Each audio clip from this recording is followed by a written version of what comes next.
Bismillah ar-Rahman ar-Rahim. Assalamu alaikum wa rahmatullahi wa barakatuh, everyone. Inshallah, we're going to continue today with our tafsir. And of course, we've actually been working on Surah Nisa quite a while.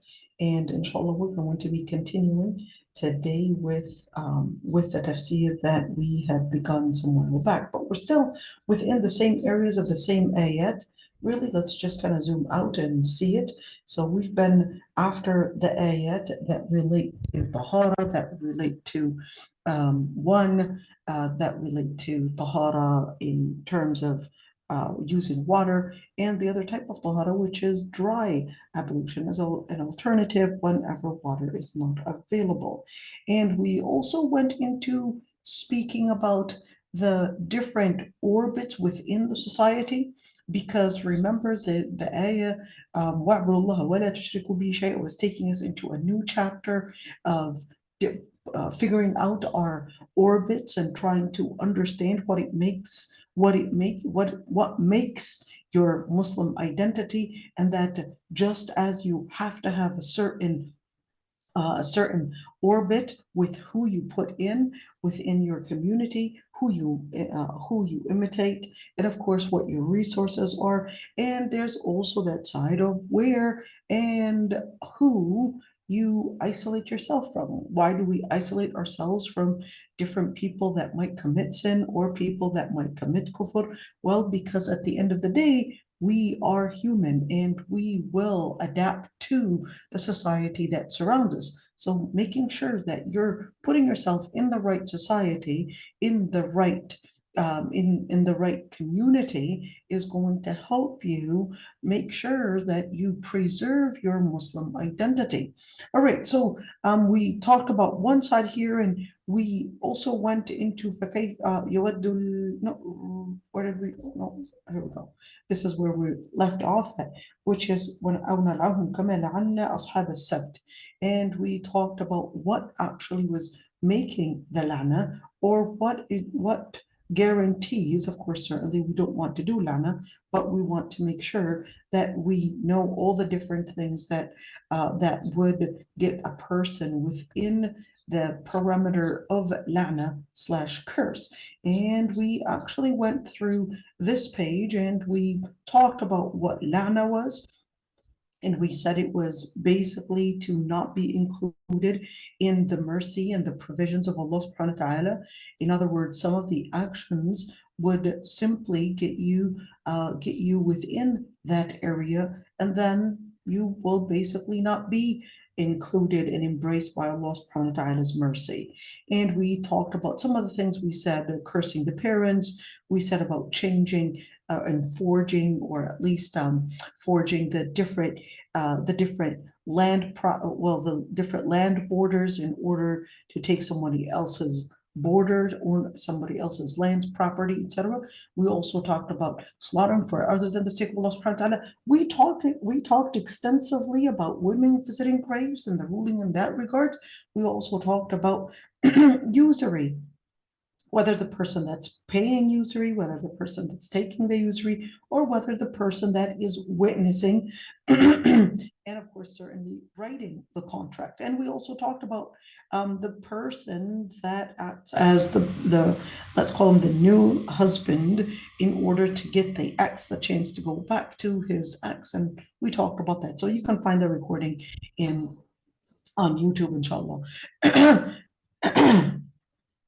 We also talked about targeting animals, not for the sake of food, but for the sake of games. So targeting animals and just killing animals. So in other words, even that bull fight that they would actually do in Spain, and putting those different arrows on their backs, is actually haram, and even watching it is haram.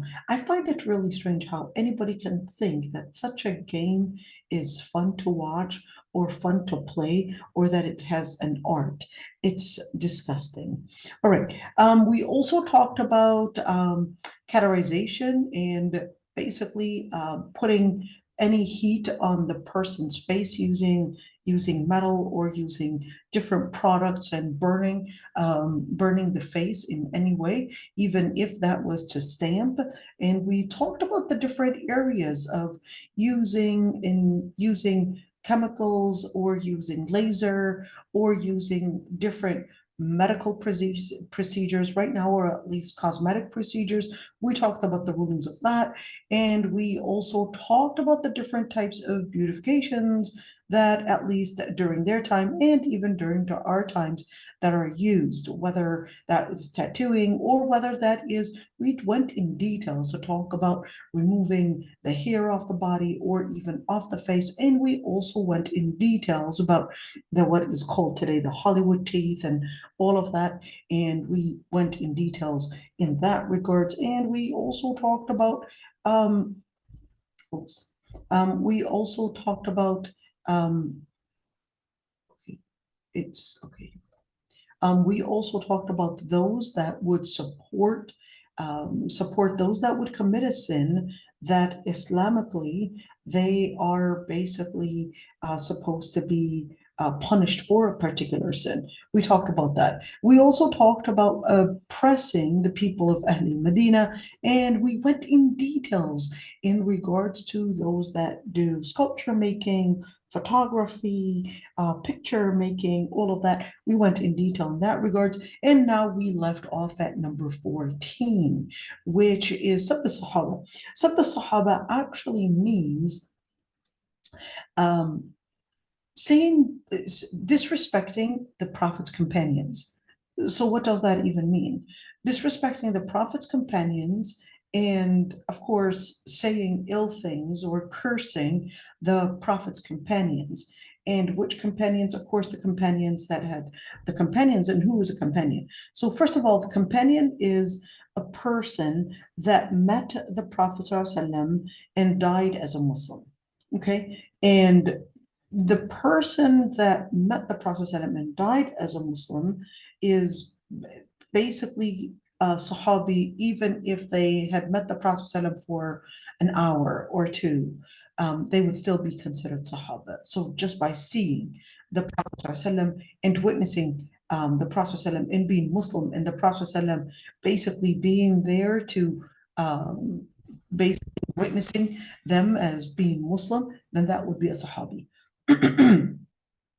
A person that had left Islam and after becoming Muslim is not a Sahabi, even if they had seen the Prophet. If they had left Islam, they're not Sahabi, just like Musaylim al-Kadhab. He had accepted Islam during the time of the Prophet, and well, he also had claimed to be a prophet even during the time of the Prophet, and later continued his kingdom, or at least his power, in order to claim that he was basically a prophet after the Prophet. So that wouldn't be a Sahabi. The person that had met the Sahaba, that person is called a Tabi'i. Okay, so they met the Sahaba, they met the companions. So Sahaba would mean companions. The person that met the companions is called a tabi'i. The word tabi'i literally means the follower. Okay, that's what the word tabi'i means. So, but later it became really exclusive, that it really defines those that had met the Sahaba. The person that met the tabi'i is called tabi'i, the follower of the follower. Okay, tabi'i, the follower of the follower. All right, and so forth. All right, so من سب أصحابي فعليه لعنة الله والملائكة والناس أجمعين. Let's see if this hadith is actually authentic. So number 34, it was narrated by Tabarani. So here we go. This is the resource. And al-Albani had regarded it as Hasan. I want you to look at this word Hasan right there. The word Hasan,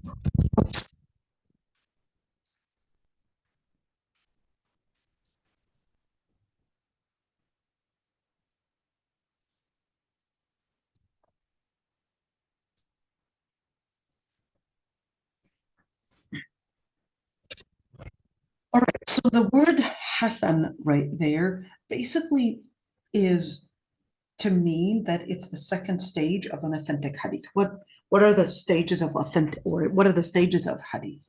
So when we look at the classification of hadith on whether one, it is weak, two, it is Hasan, or three, it is Sahih or authentic. All right. In the Hasan type, that would actually mean the chain of narration has one person that doesn't have the best memory in keeping track of the actual wording or the actual wording of the quote. Okay.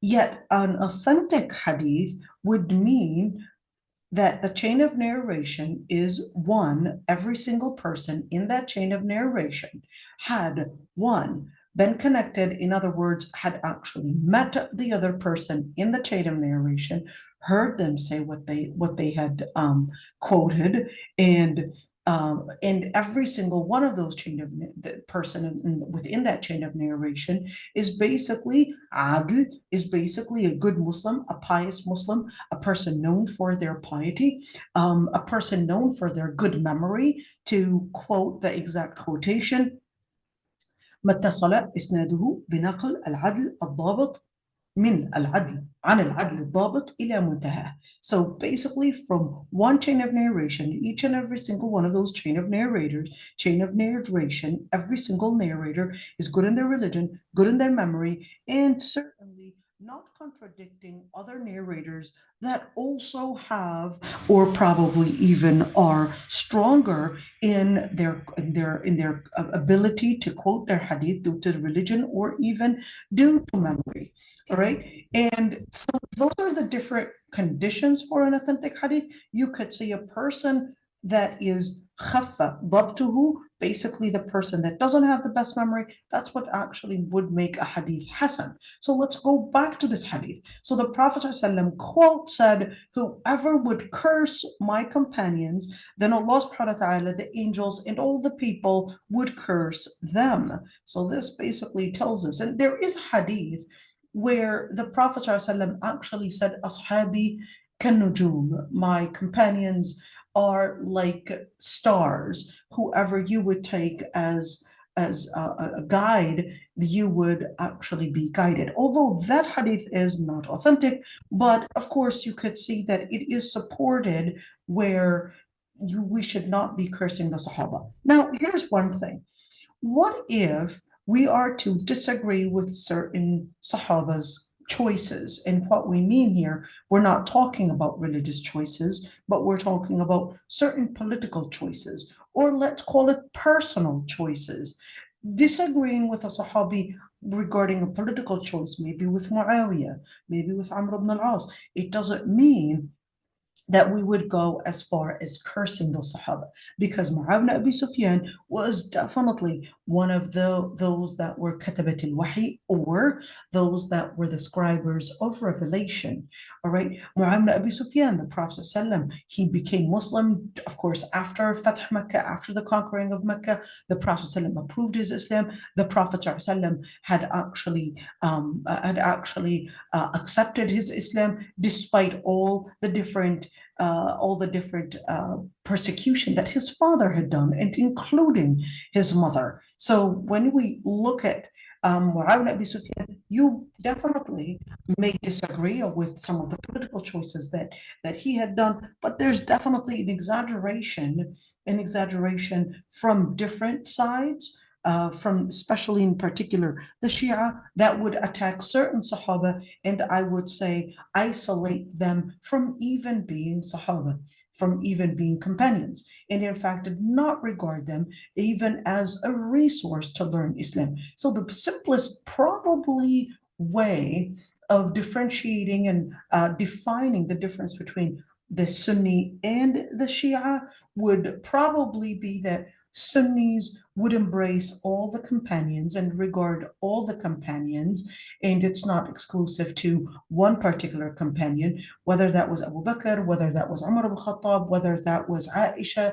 whether that was Abu Huraira, whether that was Abdullah ibn Abbas, whether that was Ali ibn Abi Talib, that all of them that all of them are actually a resource to help us identify, learn, and to help us find the resources that the Prophet ﷺ had quoted. So that basically would be Ahl Sunnah.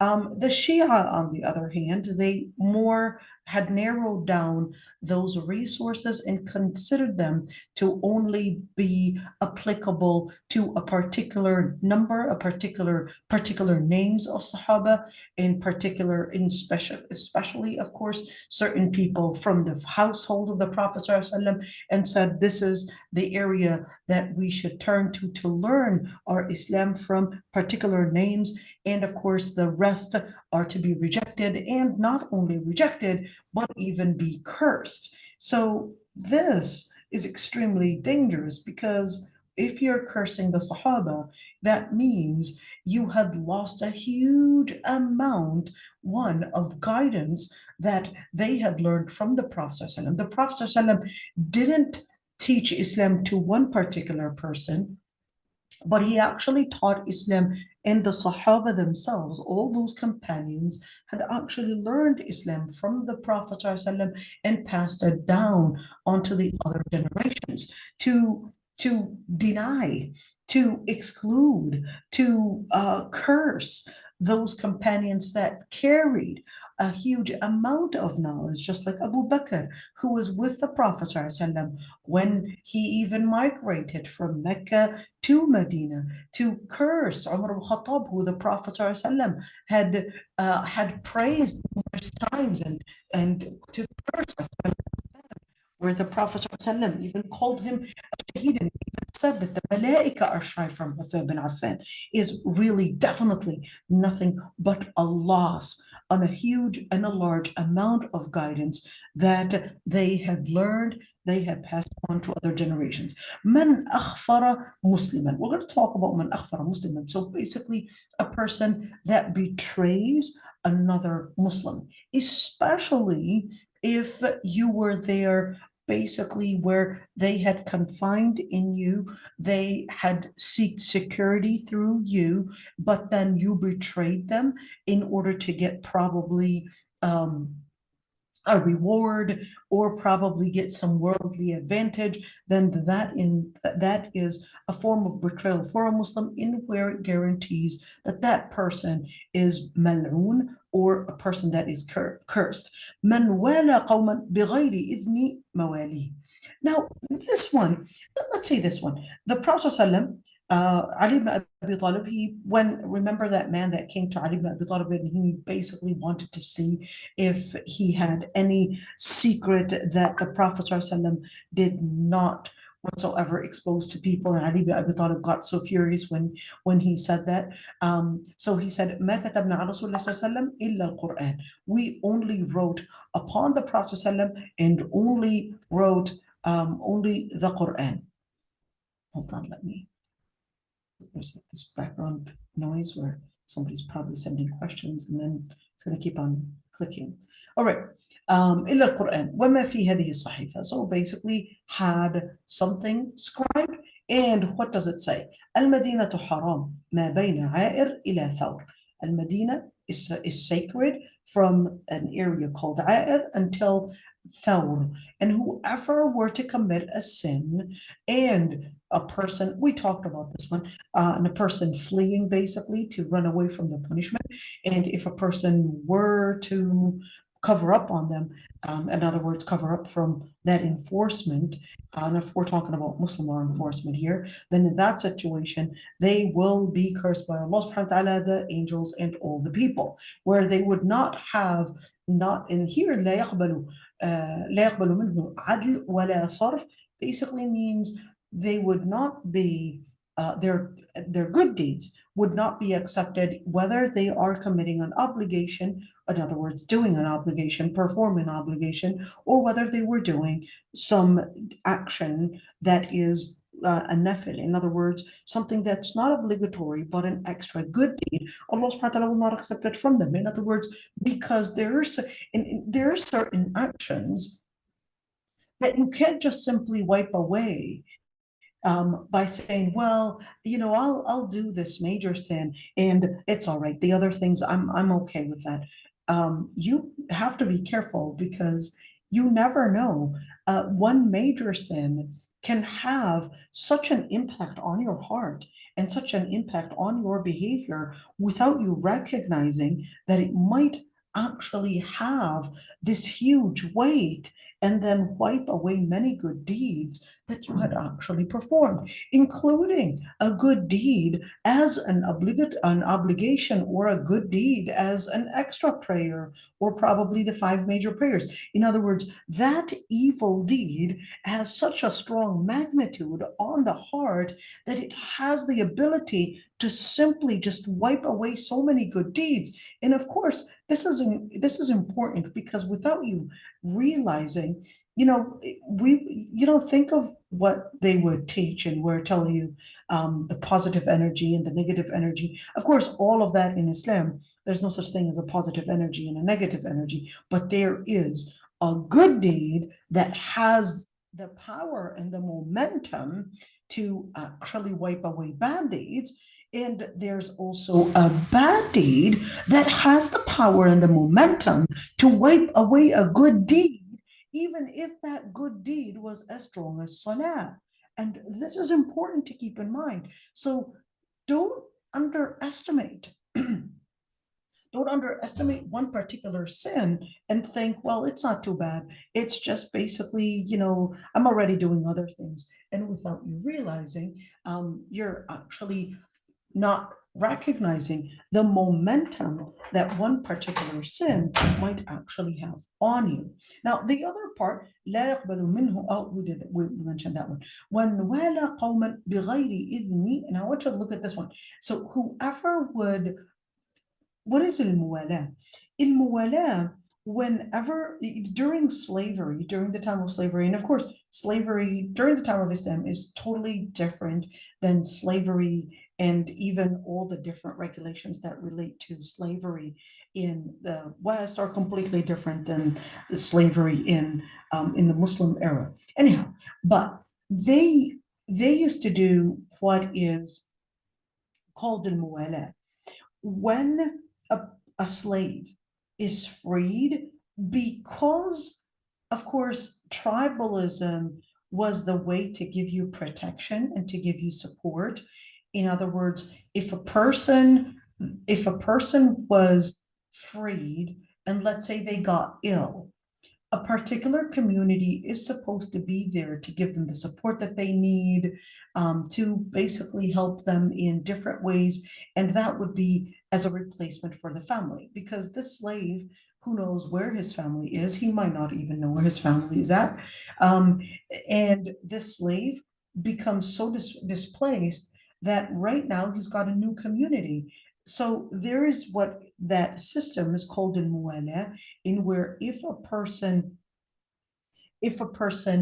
basically was freed, the person that freed him would basically be the mawla, okay? Would basically be the mawla, to mean their protector, their supporter, and it's not a master, but it's that they're responsible right now to be the group that is giving them that protection, and certainly be the family in that regards. Just give me this.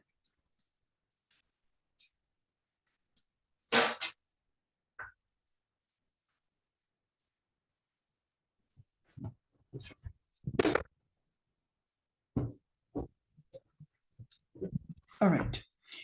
So that was that muwala system. But the mawla, in order to maintain let's call it the classification of who is actually responsible in regards to who, so they would have a certain classification, a certain naming, where it would be, for example, Aisha Mawlat, for example, Hudhaifa, or Hudhaifa Mawla X or Y, or Thawban, Mawla, Hudayfa, etc. And in order to make sure that we have the names better, the names in place, the responsibilities in place, and make sure that we're having the orbits in place. Now, here's one thing. It was considered an honor, especially if this person, yes, becomes a mawla, that, hey, you are part of this tribe now. They are the ones that are embracing you. Some people wanted to be given this honor when they didn't actually deserve it. And to name yourself upon people that don't actually you're not supposed to be holding their name, is actually considered a major sin in Islam. So does that include a woman, after getting married, naming herself or changing her last name to her husband's last name? Well, certainly it does actually fit within that category, because when we're going to talk about that in just a bit and see the hadith, because to name yourself after someone that is not who Allah subhanahu wa ta'ala had told you to name yourself after. Where does it say that Allah subhanahu wa ta'ala orders me to name myself after my father? Allah subhanahu wa ta'ala says, "Udu'uhum li'abaihim." Call them and attribute them to their fathers, and not to a name other than their fathers. So to attribute yourself to a new family name after you get married, or to deny all the effort just because you got married and you think it's romantic to actually be named after your husband, is actually deserving la'na. You might think of it as romantic, but it's actually deserving la'na. Let's go for number 17. So basically bribery, that the Prophet had forbid bribery, because when you engage in bribery, what you end up engaging in is paying other people and getting the advancement, probably because you've got the money, in order to take someone else's rights. So bribery in Islam is extremely haram, because of the fact that it is taking away people's rights, and certainly not ensuring justice, because justice in Islam is the way to bring about stability, is basically people's rights. So the second you would engage in bribery, the Prophet had mentioned that this person is actually cursed. Let's see, number 36. There's the الترمذي and Abu Dawud, Ibn Majah, Ahmad, Al-Hakim, Al-Bayhaqi, and Al-Tirmidhi. He basically said Hassan Sahih. Let's see Shu'aib al-Arnaut. Okay, Shu'aib al-Arnaut is basically, originally, I want you to look at his name. Shu'aib al-Arnaut, originally, they're from Albania. But then they lived in Syria for a long time, and later they basically became a known family in Syria, and even in Palestine. We have Al-Arnaut even in Palestine. All right. So they basically, a lot of them, and Shu'aib al-Arnaut in particular, he actually had, I want you to look at this one. He actually had a team that was working with him in hadith, and his team was mainly made up of women. So female women scholars, muhaddithat, and they would be the ones working in the library to classify the ahadith, to help make those resources, go over the ahadith, and basically become these scholars to later bring about those resources and make them available. All right, so that was in Syria, and most of them were actually from Al-Arnaut. So it seems like he wanted to include, I guess, his own people. All right, and he said, Isnaduhu qawi. Isnaduhu qawi actually means it has a strong narration. And he said, and in fact, you had other narrations, other hadith with the same quotation, that was narrated by Abu Huraira, and it was actually mentioned Ibn Hibban, and even based off Salama, who quoted the actual quotation. So we've got, let's see, that was Salama, we've got Abu Huraira, and we also had, let's see here, we said Isnaduhu Jayyid. So basically the same exact quotation. And here was Abdullah ibn Amr. All right, let's go for number 18. Ahl al-Khamr wa hum ashra. Okay, so the people that would drink alcohol, and they're basically 10 different categories. Let's say, so Anas ibn Malik had quoted that the Prophet ﷺ had said that Allah subhanahu wa ta'ala, or the Prophet ﷺ had cursed 10 people in alcohol. Number one, the person that squeezes the fruit, whether it's grapes or whether it's barley, whatever type of, whether we're talking about a fruit or whether we're talking about other vegetation, and the person so basically the person that squeezes it, the person that basically does a certain form of preparation in order to get that wine done, and the person that drinks it, the person that carries it, in other words, the person that's doing the shipping, and the person that it is shipped to, and the person that is the bartender, and that is, or the bartender, or the person that is basically providing the alcohol, and the person that is selling it, and the person that is getting the paid for it, whether they're working at the store or whether they're basically working at the wholesale or whatever it is. In other words, every single area within this business. Okay, even the person that is buying it, and even the person that it is gifted to. So every single person within that business, whether the person that's taking the income, or whether that the person that's providing the income, or whether the person that is making this money, or at least this substance available, whether through shipment, whether through squeezing, whether through doing it in the company, working in the company, whether through putting it in the fridges, whatever it is, at the end of the day, is that person is basically going to be cursed. Now, of course, al-Khaba'ith, and al-Khamr was called al-Khaba'ith as the mother of all evils because of the fact that when a person drinks, they end up getting intoxicated, where they lose their ability to have the sober mind to process thinking, to process the world around them, and they end up committing sins that are beyond drinking. They might kill, they might rape, they might do so many different things without them realizing they had done. And of course, when we're speaking about khamr, anything that leads to the same conclusion or the same consequence basically does the same and has the same rule. So whether we're talking about meth, whether we're talking about cocaine, different types of drugs, or even at a lower degree, all right, lower degree, maybe different types of maybe CBDs, different types of maybe different types of different herbs, maybe that might actually do the same exact thing. So, or might lead to not necessarily the same level of being high, but close. Now, medical CBDs are different. Okay, medical CBDs are different. So if we're talking about gummies that somebody is probably taking to reduce their headache, for example, or maybe, I don't know, taking in some kind of liquid, which is probably a marijuana.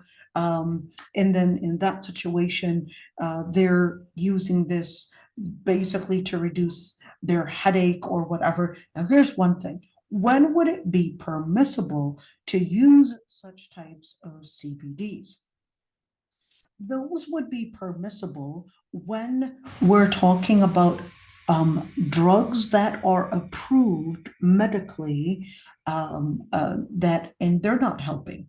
So let's say a person has extreme pain that all the different types of different types of pain relievers is not helping that person. They've actually tried all the different types and went from Tylenol to Percocet to oxycodone to all these different types right there, and they still were not helping. All right. And the only thing that seemed to help them was probably using some certain type of marijuana or some certain type of CBD.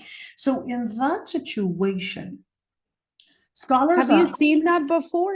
oh yes, I have, my dear. Oh yes, yes, I have. My uncle was actually diagnosed with glioblastoma, and no, no pain was working, not even the strongest. I forgot what that strongest was actually called, but no painkiller was working with him whatsoever. And he started medicating himself using some type of a liquid that is actually a type of marijuana. And he basically was using that to help him reduce the headache. And it just seemed to not necessarily take away the headache, but it seemed to at least take the peak of it, which the other known painkillers or the known painkillers that were, of course, approved by the FDA didn't actually help. So yes, there are those cases where I had seen. Yes, certainly, at the end of the day, he actually died of glioblastoma, Allah yarhamu, but at the end of the day is that, you know, to at least be able to survive, can the person actually use these types of, let's call them street drugs, but to a certain level, as an alternative to those medications that did not work? Well, here's one thing. Right now, the doctors, the medical doctors, they're not allowed to prescribe those types of drugs because they're not approved. So they're legally, they cannot prescribe it for you. All right. So you're really, sometimes some people would say, well, I'm in so much pain that none of these medications are working, and I know I'm going to die anyways because they told me that it was a chronic illness and there's no cure for me. I'm just really here left with a medication to reduce the pain. I did actually write a whole research, and I think it was put on the website in regards to using such medications for the cases that are in hospice. So scholars actually had differences. Oh, yeah. Yep, so that was really just for my uncle, that glioblastoma, who actually died of that. And that's what really, I would say, motivated me to write that article. Yeah, it's quite long. It's almost 35 pages, but it's really worth reading, especially for those that are going through chronic illnesses. They're trying to search for different types of medications, but nothing is working. And of course, the doctors not um, are not licensed to prescribe any of those CBDs or any of those type of, let's call them street drugs. And then they end up, wondering, is it halal for me to use those street drugs? But we're not talking about the street drugs that make you lose your mind. Okay, so the street drugs like meth or cocaine, those are very strong street drugs where they take you out of your sober mind to a whole new level. That's not a treatment.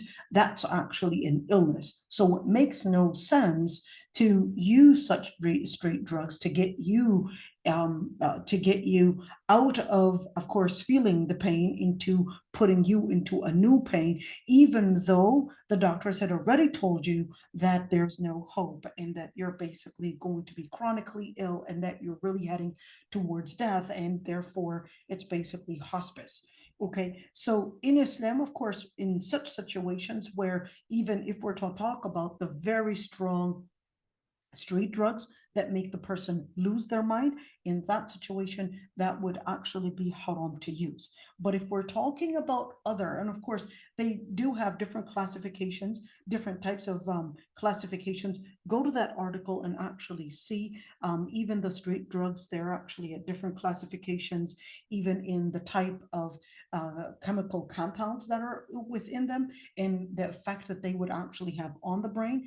And of course, certain lower, let's call them the different CBDs, they're actually at a lower effect on the brain, and they wouldn't necessarily take away your ability to focus as much as we're talking about very heavy like meth, which is even stronger than cocaine. All right, so those would be haram to use, period. But the other types that are of less effect on your brain, but do have or do give some type of, I guess, euphoria, some type of ecstasy, etc., but also have an influence where they can take away the pain, then in that situation it would be permissible to use, especially if we're talking about things like severe pains, or whether we're talking about maybe, hey, we could say that some people had said that marijuana was helping their epilepsy or helping them in that regard. So we're not going to use the legal part. Yes, legally it's probably in certain states not legal, but we're here not talking about whether it's legal in certain states or not. We're here talking about the Islamic standpoint. I'm not here talking about whether it's legal or not.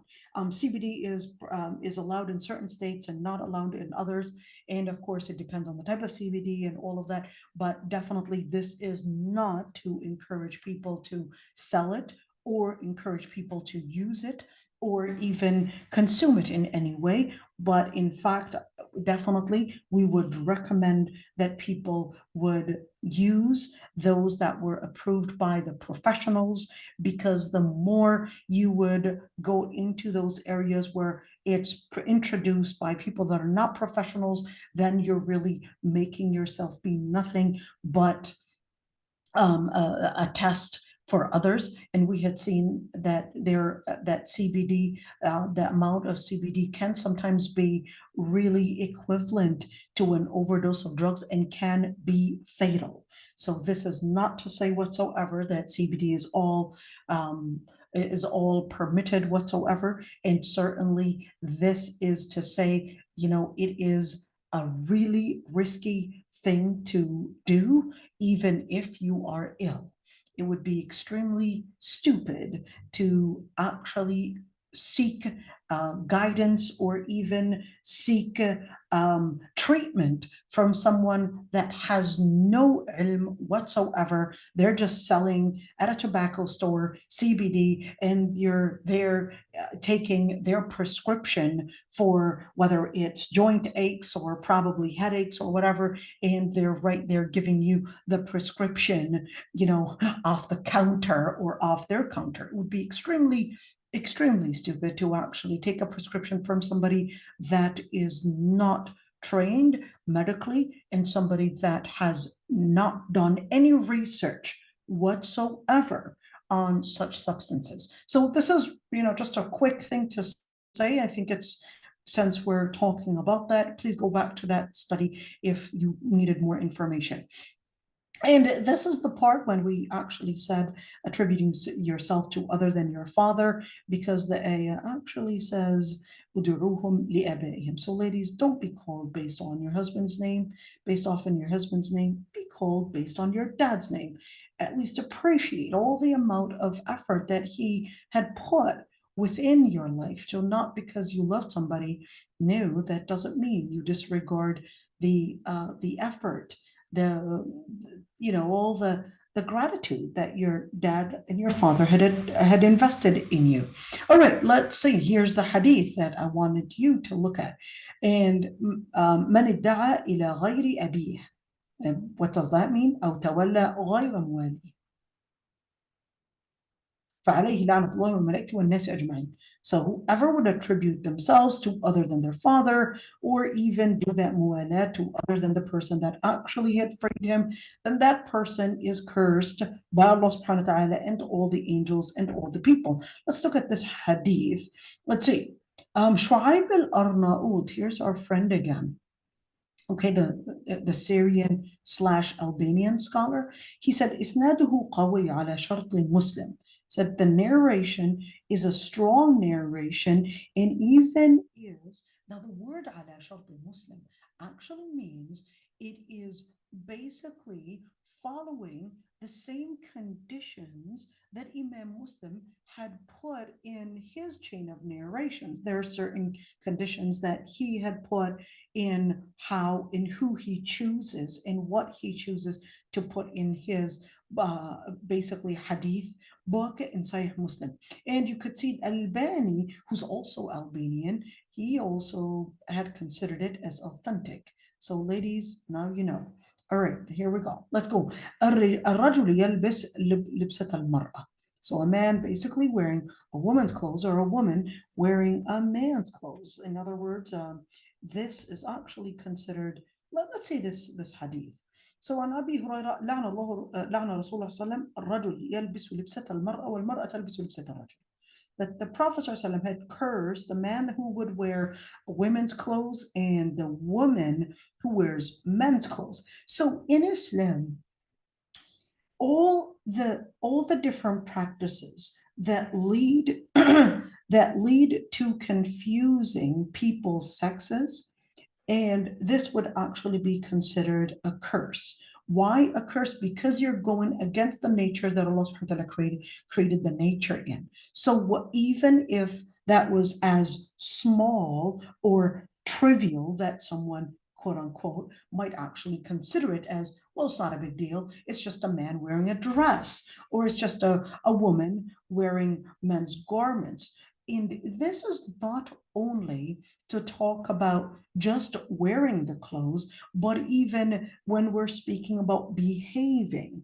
There is another hadith. Here we go. This is the hadith that لعن النبي صلى الله عليه وسلم المخنثين من الرجال والمترجلات من النساء وقال أخرجوهم من بيوتكم قال فأخرج النبي صلى الله عليه وسلم فلانا. Okay, so here we go. This hadith is really related to the other hadith right there. So let's see. Ibn Abbas. Why did it say radiallahu anhuma in a dual form? Because Ibn Abbas and even Al-Abbas, his name is Abdullah ibn Abbas. Abdullah is a companion, and so is his father, Al-Abbas, who's actually the Prophet ﷺ's uncle. All right, so quote, he said the Prophet ﷺ had cursed the men that act feminine and the women that act masculine. And he said, expel them out of your homes. And the Prophet ﷺ expelled such a person out of the home. Let's see, number 41. And he said, it's probably Anjesha. So the name, he said, it's probably Anjesha that was expelled, but they don't really have the name, at least. Let's see what name. Or Abu Dhu'ayb. Oh, okay, so here's another name, Abu Dhu'ayb, and al-Hafidh actually في الفتح, so but that's al-Hafidh ibn Hajar al-Asqalani, who said it was Abu Dhu'ayb that was expelled. In other words, basically got him out of the house. It's like you can't be around,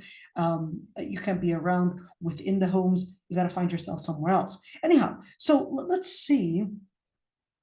Another hadith where it goes within the same category. Ibn Abi Mulaika قيل لعائشة. Ibn Abi Mulaika, he said, Sayyidah Aisha was told that there's a woman that wears a certain type of shoes, and the Prophet ﷺ actually said that that the women that would act and basically mimic men in their personality or even in their garments, all right, would basically be considered as mal'oon, basically mal'oon, to mean that they are cursed.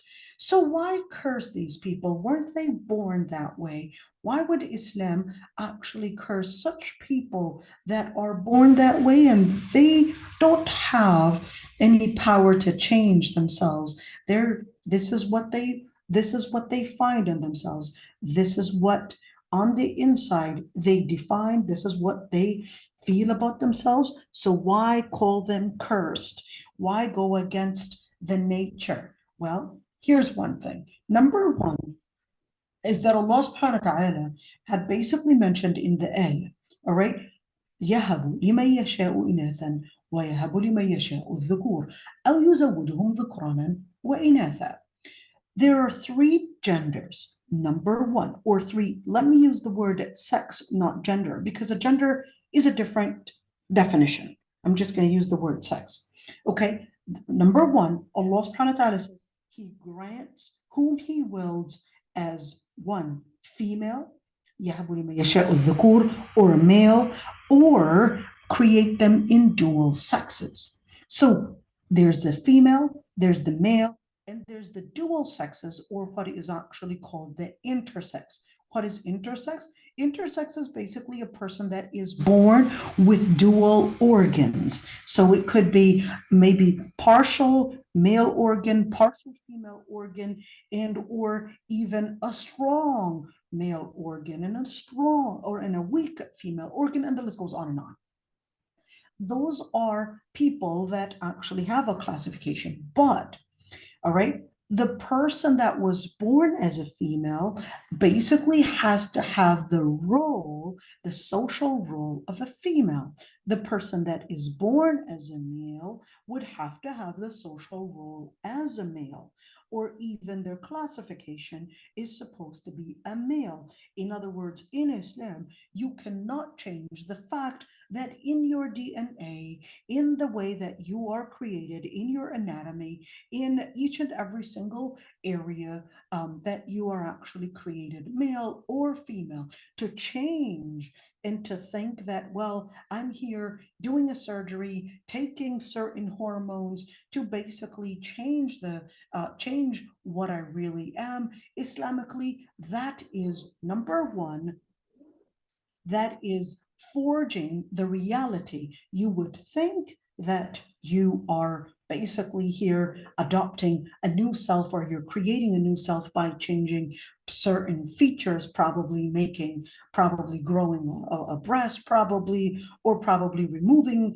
or having a mastectomy, or probably removing certain genitalia, or changing the shape. That doesn't actually change the reality of what you are, because the reality of what you are actually is right there in your brain, in your DNA. By changing certain things, it doesn't change the reality. And certainly the LGBT lobbying is right now paying in large amounts of money and using politics right now in order to force, and I would say instill fear even in those that are specialists, to basically explain it to the people that you cannot change the facts that are around you. So here, Islam is basically following the fitrah.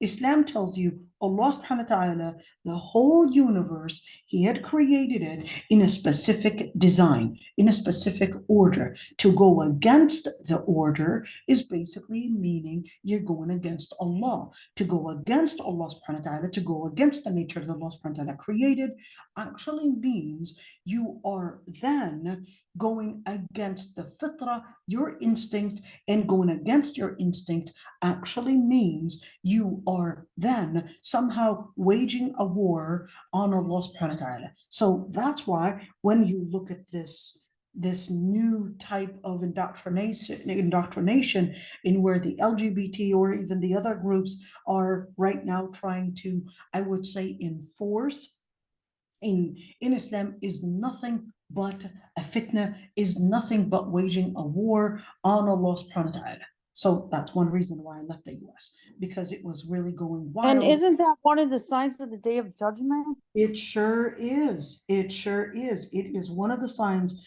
of this, one of the signs of Day of Judgment, in where men would find men as alternative, and then women would find women as alternative, and then basically in order to basically end the marriage and even, let's call it, the man and woman reproduction and so forth. It is part of the signs of Judgment Day. And it's quite scary because you're seeing that this LGBT group didn't actually only make it within the US, but right now they have gone beyond the borders. Right now, it's actually an international thing. You would see that it's right now, implemented through the UN, in where right now what's called CEDAW Convention, SEDAW, it's all about really in sanctioning those countries that don't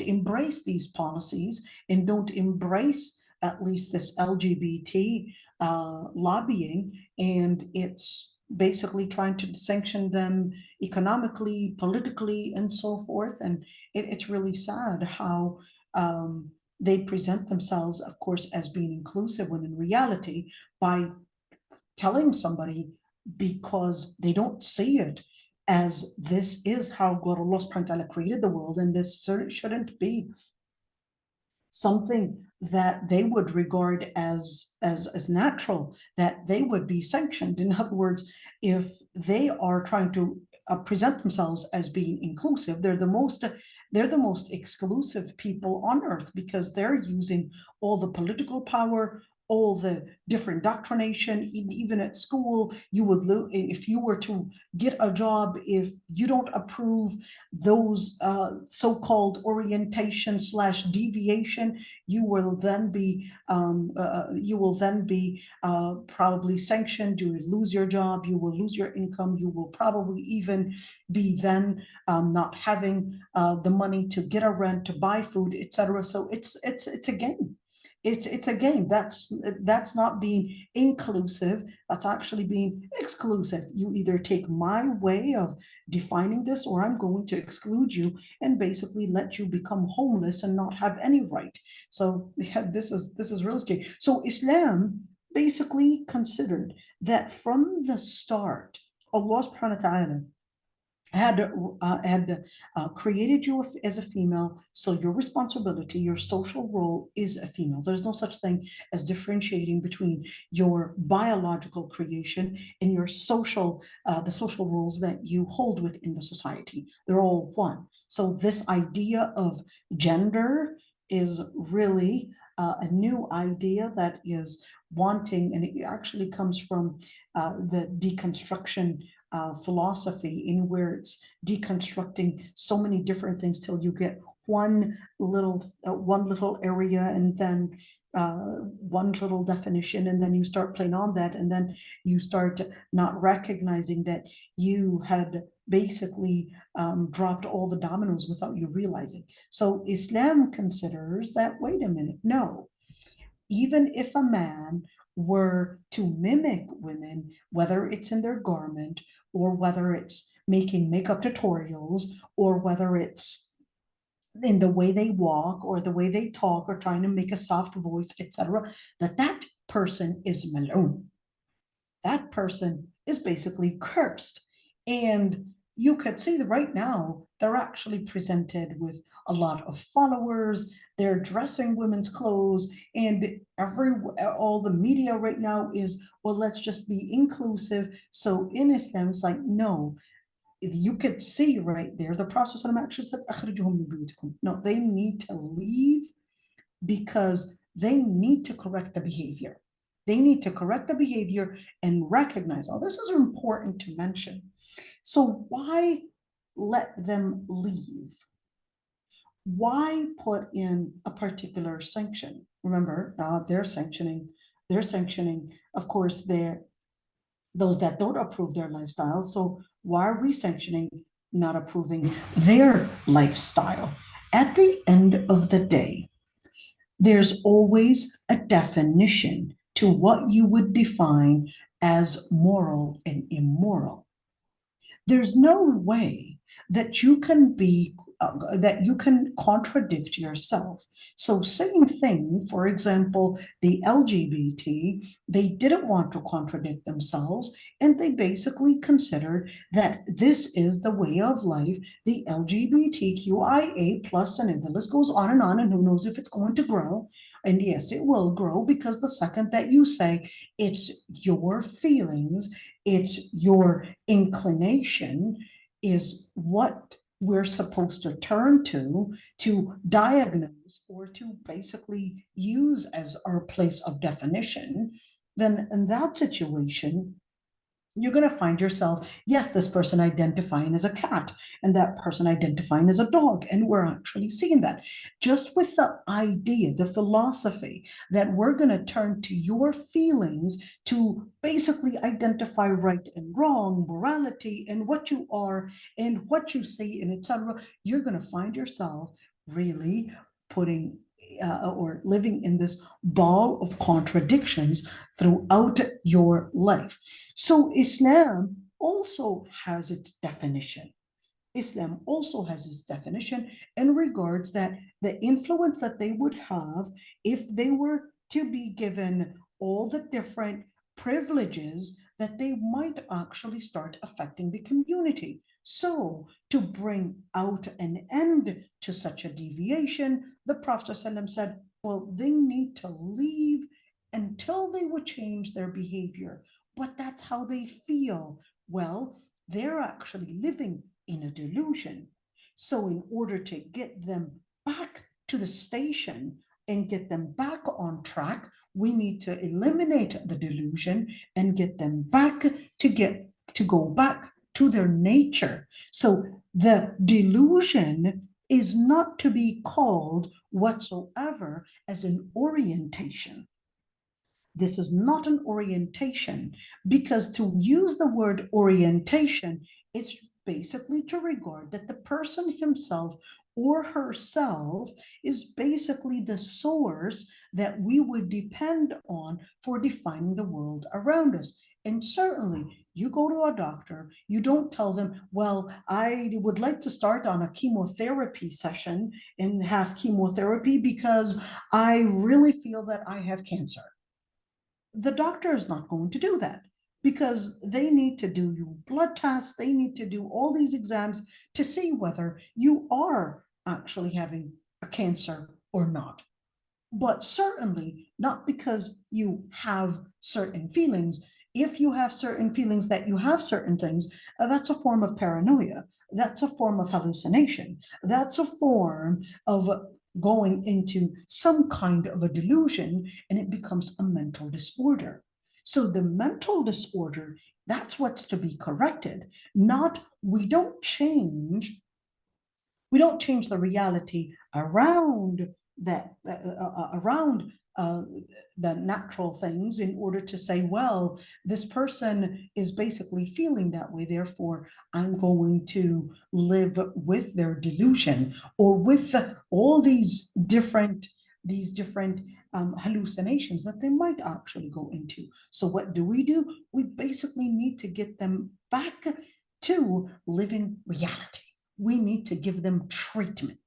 This is what Islam regards. They need to be given the treatment, whether the treatment is to basically correct their behavior, to sanction the different resources that they're probably having, because they will feel that, oh, I'm going to be losing my home, I'm going to be losing this, and that way the behavior will be corrected. And that's the same thing of what we do if, for example, if we're talking about people that are using drugs, people that are harming others, etc., that's the same thing. We can't say, well, this person feels that these drugs are going to be making them happier, etc. No, we need to actually make sure that we sanction by providing, not giving them the money, or probably not giving them the home, putting them in a facility till they actually become, of course, corrected within their behavior, to make sure that people and the whole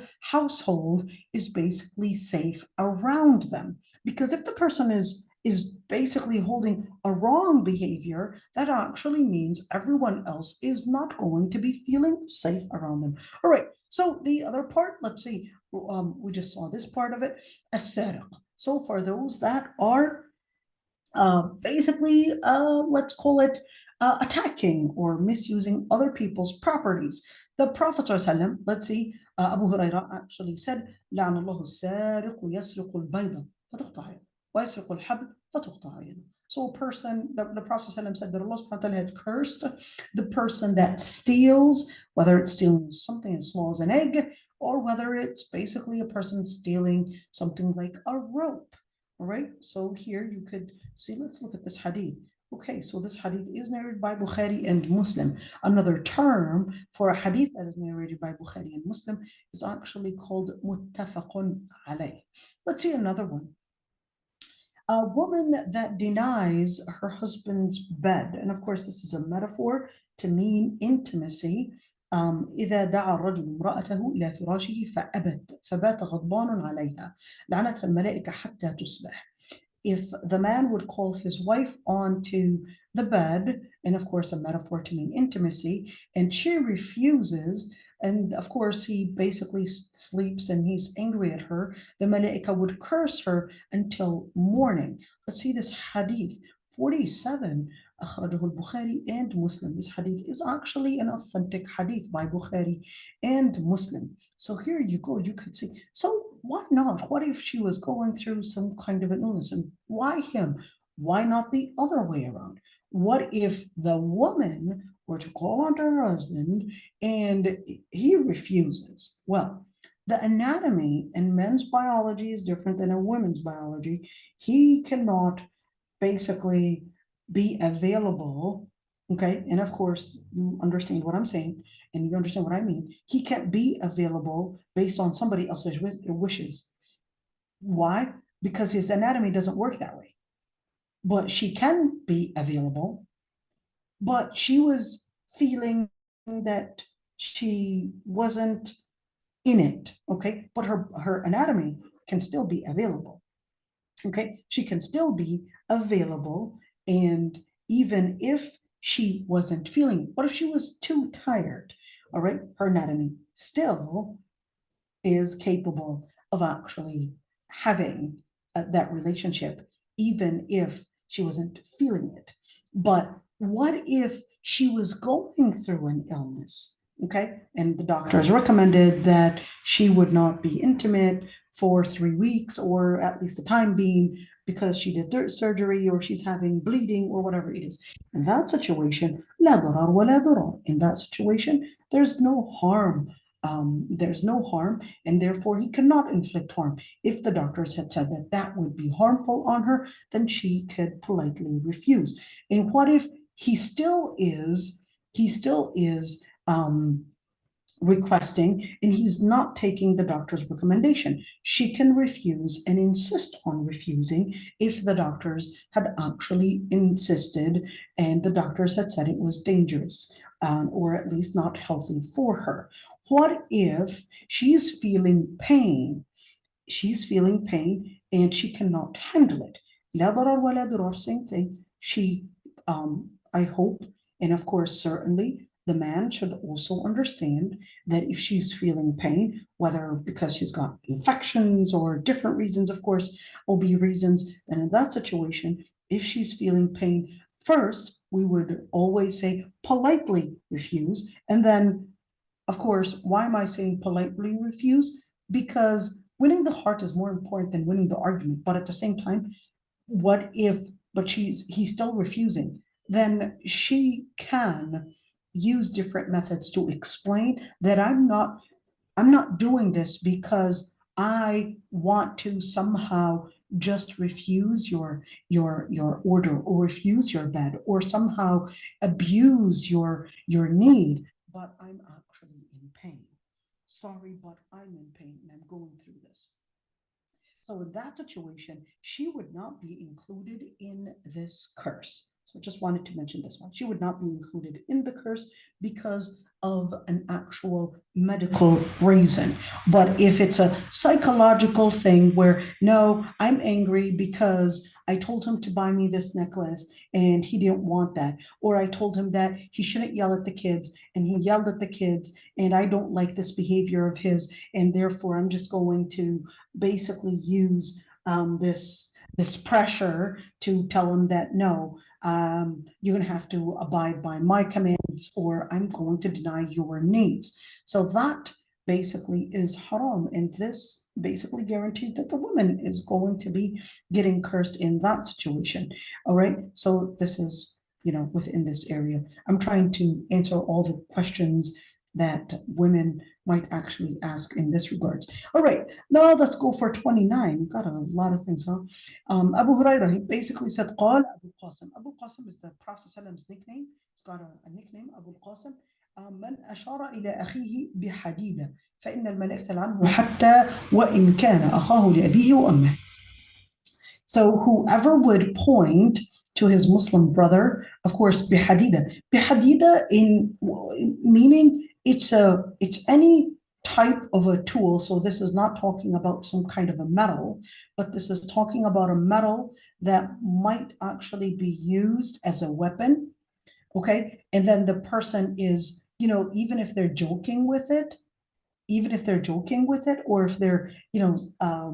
if they're, somehow trying to warn the person or trying to somehow threaten the person. If you threaten a Muslim brother or sister with some kind of a metal, or of course it's not exclusive to metal, it's basically any type of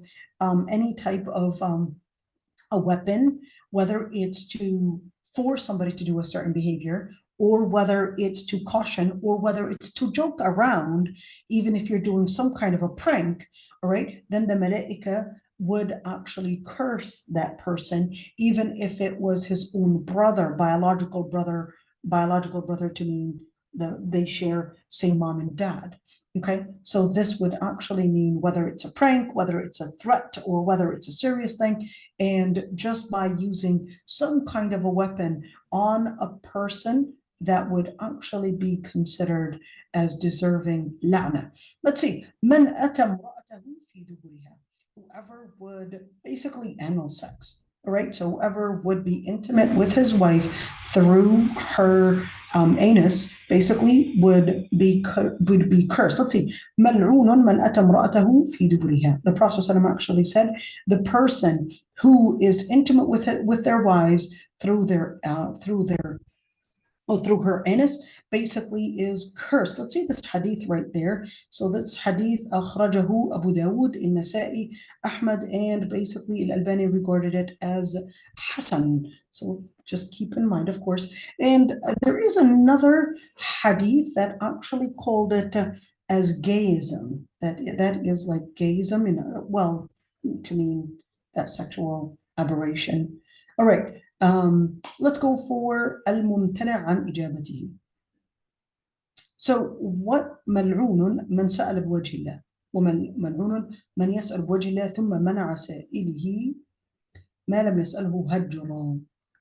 Let's see this hadith right there, 49. No, that was أخرجه ابن عساكر. Okay, let's go back. Where was it?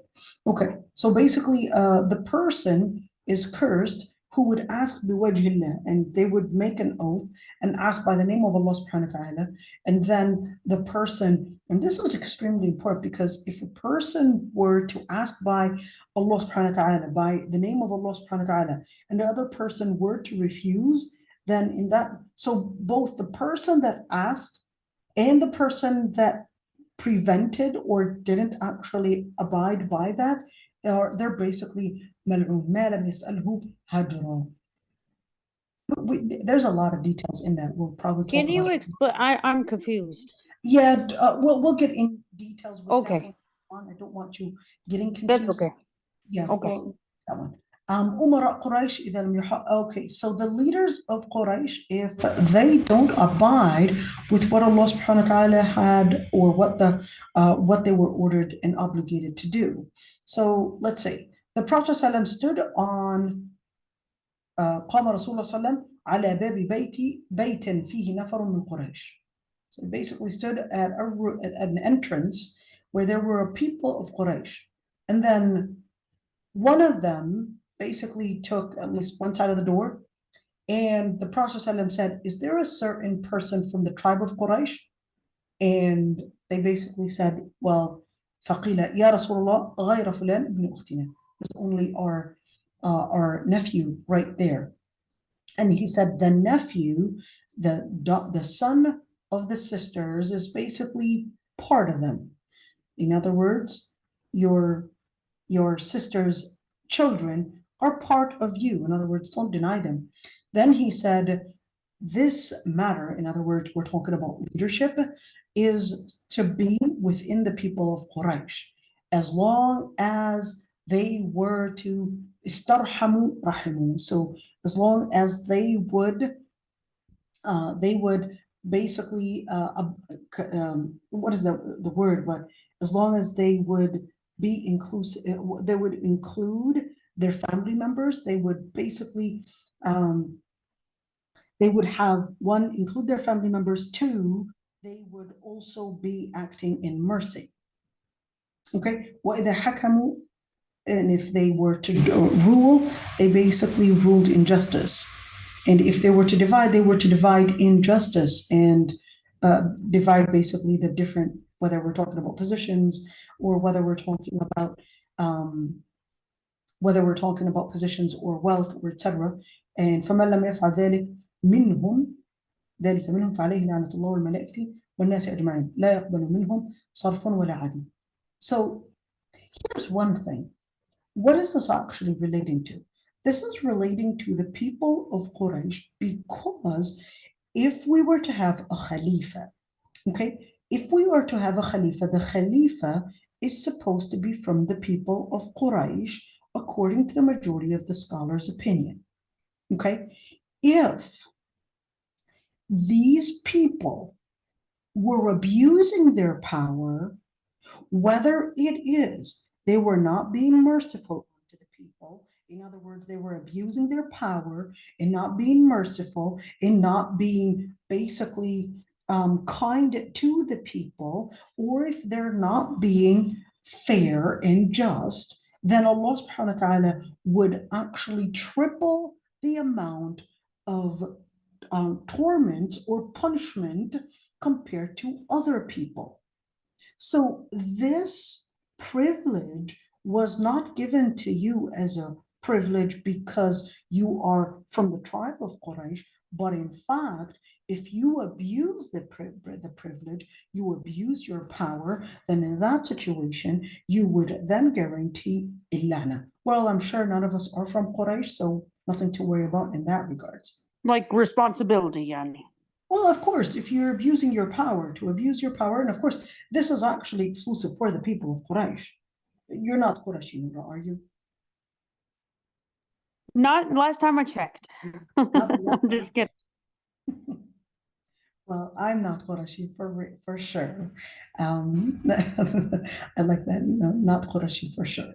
All right. And of course, neither are my children Qurayshi. But they could actually be going back to a Sahabi's name was Allah ibn Abi Sarh al-Amiri. Yeah, you never know. All right, so let's continue. اتخاذ القبور مساجد. Oh, wait a minute. It is a possibility because Abdullah ibn Abi Sarh al-Amiri is actually Qurashi. Hey, my kids could be Qurashiyin. We probably found the next Khalifa. Right, Noura? That's all we needed. We just needed to find Qurashi. Go ahead, Asma. Okay, Assalamu alaikum. Walaikum salam. So I have a question. It's about not necessarily about being Qurashi, but for example, say you're a person in a position of power in sense that not necessarily power, but like you could be an Islamic teacher or something like that, or an Arabic teacher. Okay. And say someone else worked for that institute, could be a female, and she realized that the male teacher or the head of this institute always gets involved inappropriately with the female students, or in many cases has like went out of his way to kind of speak to them inappropriately or meet I them, get what you're saying. things like that. Does the person that previously worked for him have the right to basically to kind of warn people from his institute and mention that these things, or what would you do when you have that So kind of there are ways to do it. So the first thing is that you want to approach the person. If the person himself is still not basically, let's say, not keeping distance, not abiding by the akhlaq, then in that situation, you want to go to step two, which is basically warn I guess their board members, those that are in responsibility, those are that what if in he's the head? charge. What if he's the head? If And you he's try the to warn him. head, Yeah. if he's the head, then in that situation, you would basically want to not necessarily hint it to the people because people are going to be misunderstanding. But I actually did a whole lecture. It's called Masajid Me Too. And what that lecture was about was there were many cases that I don't want to say many, maybe it's exaggerated, but we had a number of different cases in the masajid where some shuyukh, some teachers were, I guess, getting too close to the women, getting close to the women, and we know the Nu'man Ali Khan case and all of that scandal that happened, whether it's true or not true, and all of that. That's not my issue right now, but I think it's important to educate the women how to keep distance, how to recognize predators. But if we're talking about, well, I've seen that he gets close in speech, he's lenient in his speech. But if you're actually seeing that this person is going farther than just engaging in, let's call it an extensive speech, and is actually engaging in some behavior, abusing girls, etc., then in that situation, I would definitely, call those that are probably law enforcement and talk about it there and let them investigate how far this is going. Even if it's a kafir law enforcement, yes, even if it's a kafir law enforcement, because protecting the women, protecting the children, etc., is very important. And that actually comes as المصلحة العامة مقدمة على المصلحة الخاصة. The maslaha, or at least the benefit and the security of the masses, is more important than ensuring somebody's freedom and their own personal space. So in that situation, take the necessary measurements, but the most important thing I would always recommend is educating the women, and what I mean by women, I mean like around ages 12 and up girls, because in Islam, if a girl reaches the age of puberty, that actually means she had become a woman. So educating them on how to recognize predators, how to recognize some kind of at least some kind of a behavior where it's gone wrong, how to recognize them even with their sight, with their behavior, with their talk, and how to not be alone with a male teacher, even if it's a Quran teacher, how to not have any physical relations whatsoever, even if it's a male teacher. Don't be afraid to come forward and actually complain and seek help. I won't judge you, and especially if it's a 12-year-old, most of the time she's going to be afraid that, oh, you might say and not believe that he's the one that started this and she wasn't accepting it, and encourage and educate the girls and the women to stand up and say no. Predators are actually cowards. Predators are cowards. They will back off just by saying no, and you don't really necessarily need to fight. Just by saying no and being a serious no and backing off and telling them that I will tell about you, etc., they will be afraid because they will recognize that you're not afraid. Predators usually take the victims Usually the shy victims, usually those that are afraid, usually that are powerless. Those are the ones that end up being as victims. So what you need to know, what you need to do is really educate the women before even considering, well, let me tell about this person, because unless you're actually seeing something go really far, in that situation, I would definitely encourage you to tell the law enforcement. But if we're just talking about, let's call it taking the conversation a little far, I don't know how far that is, but because Islam. What about in the case like when they're they're not doing something that's illegal per se, but they're, for example, they're not like an imam or something. They're maybe an Arabic teacher, and they do things like Regardless, they hold the same position.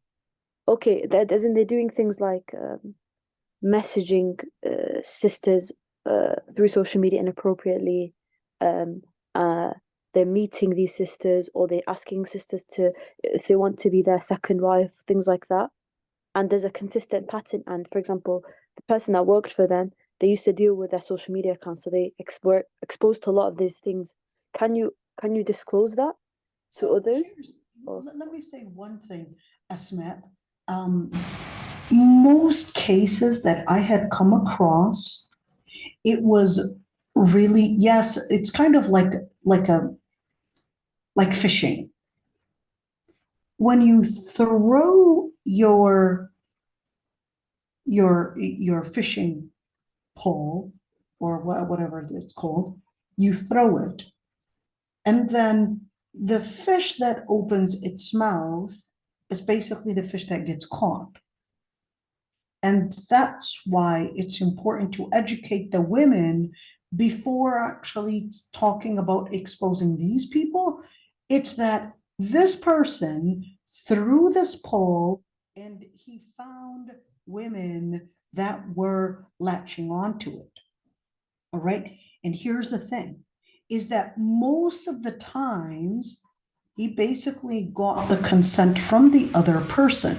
Even if you were to get involved and say, hey, he's doing this and he's talking to these women, etc., if they're consenting to it, I'm talking about realistically, if they're consenting to it, what can you do? If they're the ones that are consenting to it, all right? So what you need to do is really educate the women how not to engage in conversations, even if it basically appears to be halal.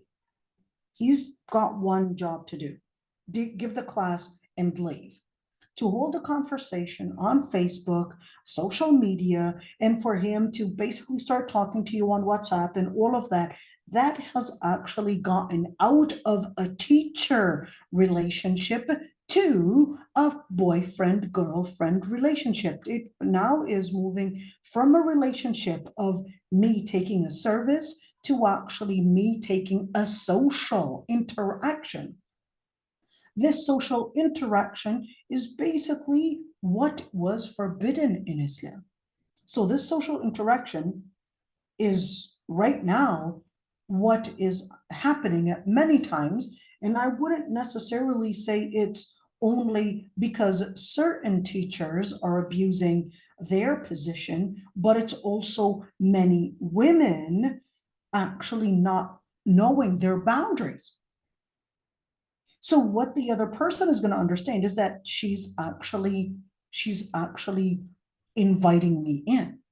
So in other words, know your boundaries, educate the women about the boundaries, educate the women how to protect themselves. Because if you don't actually educate them how to recognize predators, how to keep the predators out, you're making them vulnerable not only to this teacher, but even to the other classmates, or probably on the street, or probably at home, or who knows where. So the true education is supposed to be in making sure that they recognize their predators. Because if they become vulnerable, they'll be vulnerable at all times. They won't stop. They have to learn how to walk, how to talk, how to even be a serious woman in public. But this is not to say that, oh, we shouldn't put these people in a space where they would be confined. So certainly, certainly we need to educate the women, and certainly these people must be stopped. But can we and should we expose them on media and actually say, hey, I seen this person talk to this girl, etc., and talk to that woman, etc.? Well, you don't really know all the details of what kind of a conversation it was, whether she was asking a fatwa, what kind of conversation, and you certainly don't want to go in spying at the type of conversation, etc. And in that situation, you might actually bring in qadf. You probably got it wrong. We can't base your suspicion and actually make it as, yes, this person is a womanizer, he must be exposed, and then end up really probably in ba'd al-dhanni ithm. You understand what I'm saying? Yeah, Jazakallah khair. وإياكم. So we'll end right here because of timing, inshallah. Let's see. I also wanted to ask you specifically what you meant about acting like the opposite sex. Is that on culture text me? Okay, good question. That's a good question. So when you talk about acting like the opposite sex, if within that culture, this is actually exclusive to being the men's practice, men's behavior, men's profession even, then engaging in that corner would actually be considered as mimicking men. So culture plays an important role. So for example, in certain cultures, women wearing, the baggy pants, for example, trousers, in some cultures they call them trousers, etc. So in that situation,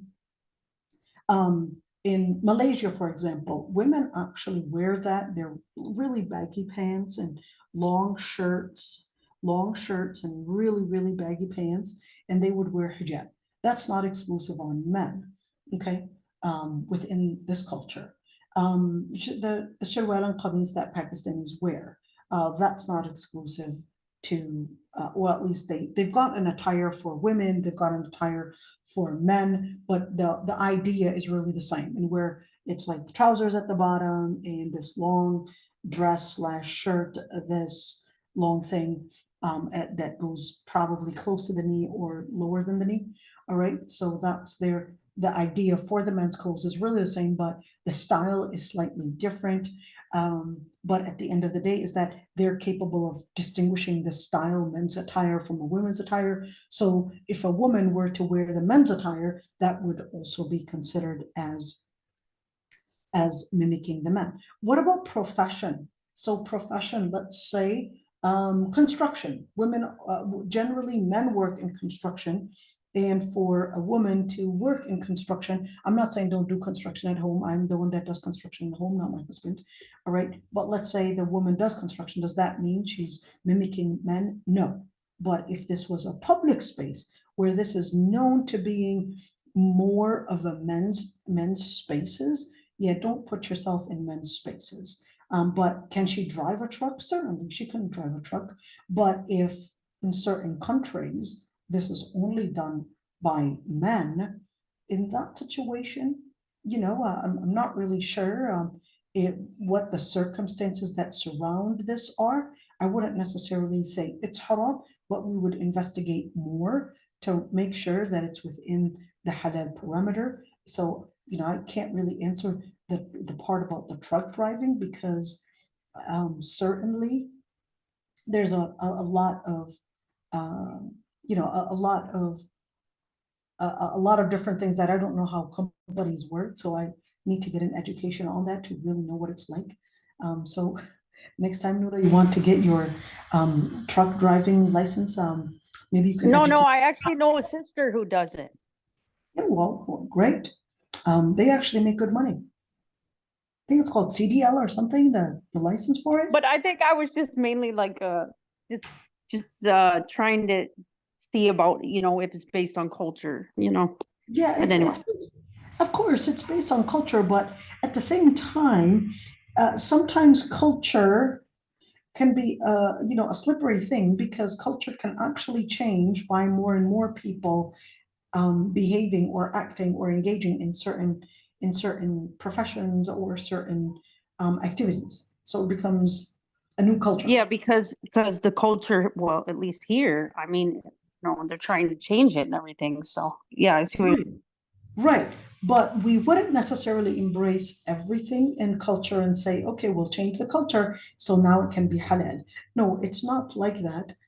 It's not like that at all. It's basically the culture, if it contradicts the legal maxims in Islam, then we would have to say, no, the culture is going to change. We have to change the culture because that would actually mean that yeah, it's engaging in sin. subhanallah. Okay. Yeah, But if subhanallah. it's not within the haram halal parameter, okay, if it's not within that area, then, and you know that the regulations that surround it are basically not haram, it's just like driving trucks.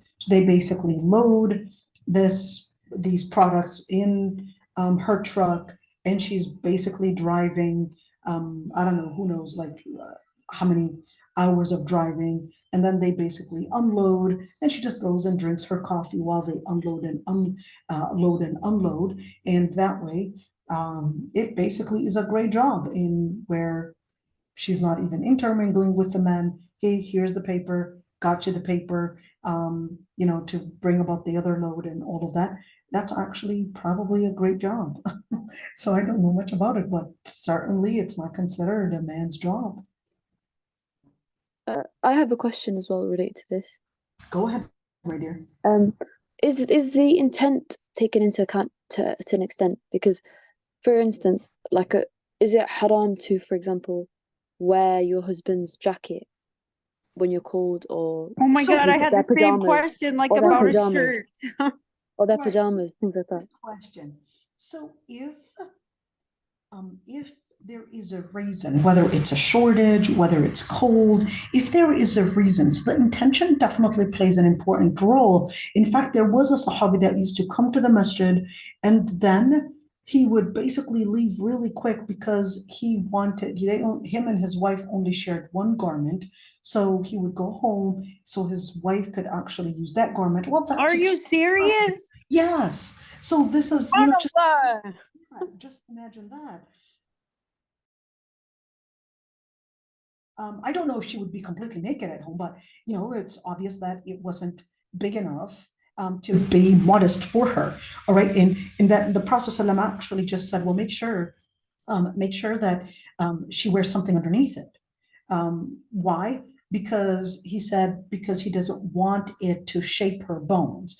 In other words, garments that are really, kind of like the abaya, and you have to wear something underneath it to make sure that it's not shaping your body. And that's the same thing. And where the Prophet ﷺ was indicating that if it's too much of a light material, that it wouldn't be considered hijab. Yes, you as a man can wear it, but she needs to wear something underneath it. All right. So, in other words, at the end of the day, is that if there was a reason and you had the intention, you wore your husband's jacket because, hey, that was too cold and you had nothing else to wear but your husband's jacket, that's permissible. Okay. That's not included because the intention, mutashabbih, they're seeking to imitate the men. But what you're seeking is really warmth in that situation, not to imitate and mimic your husband. But at that moment, you were just seeking maybe modesty or maybe warmth, or perhaps seeking something, maybe that garment you just discovered that you had an allergy to most of the clothes that you used to wear. And until you would get the type of material that you don't have an allergy from, turned out that only your husband's garments you weren't allergic to. Because it's really strange how the women's clothing and their apparel, they actually use a different material than the men's clothing. I realize that. It's just really Oh, you strange. mean like with poly blend instead of just cotton, or? Yeah. Men's clothing are way better in texture and way better in their material and quality than women's clothing. For women's clothing, they have a lot of nylon, they have a lot of, synthetic different material and all of that. And it's really strange how women's clothing is actually more expensive, even though the material is actually cheaper. Well, even for kids' clothes, like the girls' clothes are more expensive than the boys. Exactly. I guess they just know how to abuse women's, what word should I use? Their lack of knowledge on what is actually more worthy and their desire to actually just pay for appearance than actually pay for quality. Wow. All right. Yep. So male shaving foam versus women's shaving foam. Oh yeah. The women's shaving foam, it's the same foam, but just because it's pink, it's more expensive. Same thing. Razors. Women actually have one razor, right? And men have two. But just because it's pink, it's more expensive. Even though they actually have two razors. Yeah. So be careful. Be smart buyers. All right, that's it. Inshallah, we'll continue next week, tomorrow. And inshallah, see you tomorrow. Assalamu alaikum. جزاك الله خير وعليكم السلام ورحمة الله. Alaikum salam.